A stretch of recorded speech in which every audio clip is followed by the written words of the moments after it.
Azərbaycandayıq. Əsgərandayıq, Qarabağda. Güzel askere. Güzel Karabağ.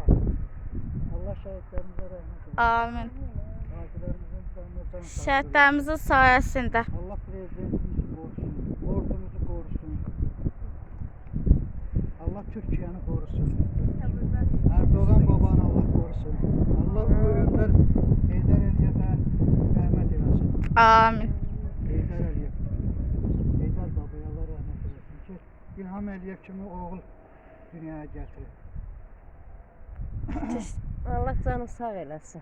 İlhamın ordumuzu qorusun Allah. Amin. Gəlin. Hər Gəlin gidelim. çay gedir artıq.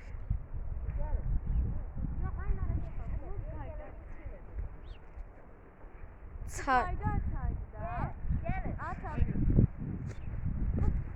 Gargar çaydı da ha.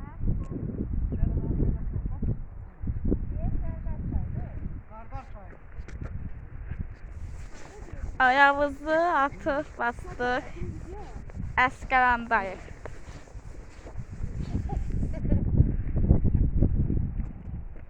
Vətənimiz Azərbaycan. Qarabağ bizimdir.